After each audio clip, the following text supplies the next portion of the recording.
Kim didn't tell anyone beforehand because she didn't want to be talked out of it and hid the results because the swelling and redness were so bad that we would react badly and not be able to understand the artistic meaning.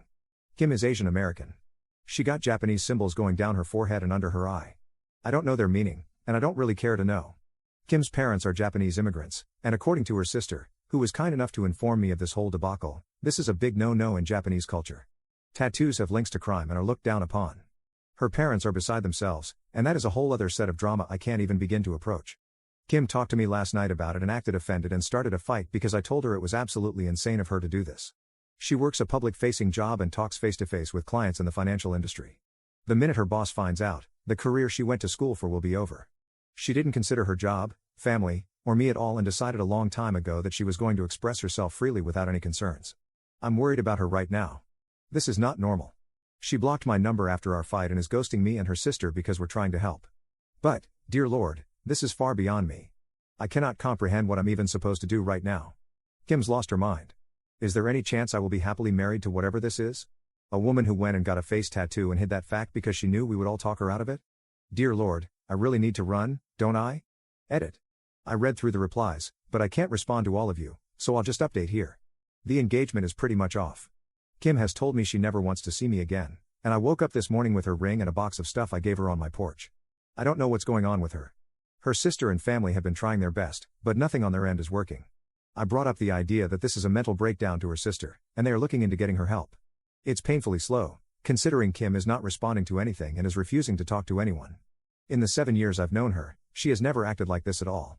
She had a good relationship with her parents, and while they were a bit overbearing at times, they supported her in going to college and getting a career rather than starting a family. From what I've gathered, they probably would have been fine with any tattoo she got as long as it was not on her face, neck, or hands. Even then, this kind of behavior is as far from Kim as I could have imagined. She just lost her mind out of nowhere. It's not like I can do anything about it either. She's blocked my number and does not want to see me. I'm just at a loss for words. One day I'm engaged, and the next, I'm not, and my ex has a face tattoo. Update 1. About 9 months ago, my ex-fiance Kim got a face tattoo without telling anyone. This was just the start of her doing everything she could to ruin her life. She broke up with me and called off our 7-year relationship when I questioned why she did this.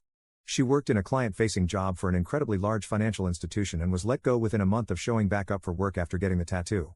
I kept in contact with Kim's sister, hoping for some news.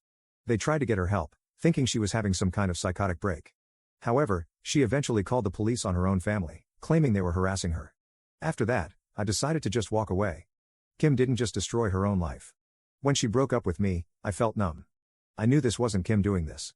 I wanted to believe deep down that Kim was always like this, always this impulsive and crazy person who would ruin her life by getting a face tattoo. I tried to convince myself that I had not lost a wonderful woman with whom I had spent 7 years of my life. However, the person who made these choices was not Kim. The woman who told me over the phone she hated my guts for not supporting her, the woman who wrote she hated me and only ever stayed with me out of pity, that was not the woman I asked to marry. That was not Kim. That was someone, who I came to find out, was having a mental breakdown. That resulted in months of bad decisions that will affect the rest of her life.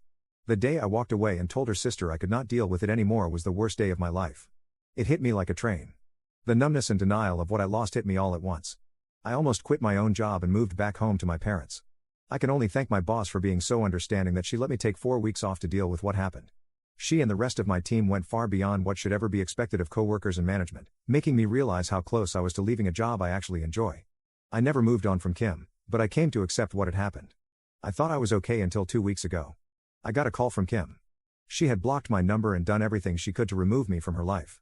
My mind just blanked when I saw it was her calling. I picked up, and it was actually her. We didn't talk much initially, as I didn't know what to say to her. We decided she would come over to my place, and we talked. The tattoo is still there, but she's covering it up now with makeup.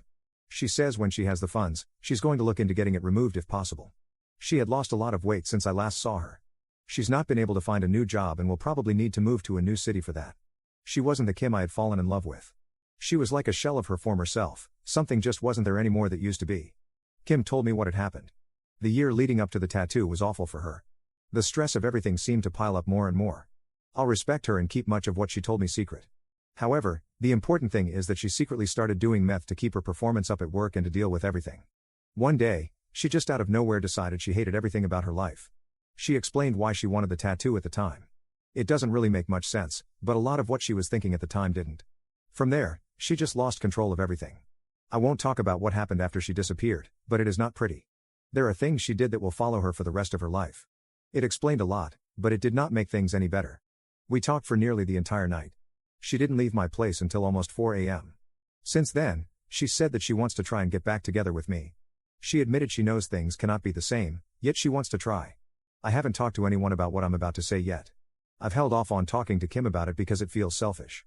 But there's something about the way Kim acts regarding how this affected my life that irks me. When we talked that night, she said that I was lucky she cut me off. I was lucky I didn't go through any of this. I was lucky that my crazy ex wasn't at my door screaming or showing up at my work and causing a scene. She acts like my life wasn't affected at all. I told her what happened after she left, how much it hurt, and how I almost quit my job and moved across the country. Her response was dismissive. It was as if because I didn't go through with that, I don't get to complain. She acted like because I was not the one with the tattoo on my face, I don't get to act like it had long-lasting effects on me. She didn't even apologize for the explicit and hateful note she left with my things when she returned them, or for the phone call where she called me a manipulative, selfish prick who only wanted her for her body. Or even just for breaking up with me. She knows she was wrong to do it, but it's almost as if she's acting like because she had a breakdown, I can't hold her accountable for what she did to me because it wasn't long-lasting. I texted her last night, saying how hard it was for me when she left. She ignored it entirely and tried to move on. No acknowledgement at all. I don't know why, but it hurt me. It hurt me so much. I feel like I did back when all those emotions finally hit me after she left. I wish she had just never come back into my life now. I wish I didn't know what happened. I wish I hadn't picked up the call. Because it hurts. But a part of me feels like I'm being selfish or complaining too much, that I don't get to feel this way because I'm not the one who had the mental breakdown. Update 2. I learned yesterday that my ex, Kim, passed away from an illicit substance overdose on Sunday. I'm still processing the news, I guess. We broke up 2 years ago after Kim got a face tattoo out of nowhere. I have some other posts on this account about that if you want the full story. Kim reappeared in my life about a year ago after breaking up with me and essentially becoming a ghost. She wanted to get back together with me, and I stupidly considered it and let her get her foot in the door. She claimed she was clean, but she wasn't. It was obvious she was still using meth, and my guess is she was still using fentanyl. After I finally declined to get back together with her, she slashed my tires after causing a scene at my office. Luckily, she's been out of my life for about 6 months now after a cop put the fear of God in her after she broke the restraining order. I've not heard much about Kim since then, thankfully. Last I heard, she was wanted on a warrant and was laying low across state lines. Yesterday, though, Kim's sister called me to let me know she was found unresponsive on Sunday morning. She wanted me to hear it from her instead of through the grapevine. I appreciate it. Despite everything, Kim's family has been nothing but kind to me. Kim's parents are quietly cremating her, and there won't be any ceremony. It seems that stealing from and abusing her family since she started doing meth has made them just as detached about her as I am. Or maybe they've already mourned the loss of their daughter long ago, and now this is just the end of whatever remained. Right now, I don't know how to feel. I feel like I should be sad. I knew Kim for 7 years, and I was with her for 6. I was engaged to her. I lost my first time to her. She was the first person I truly loved. I used to sit up with her and talk about the family I wanted to have.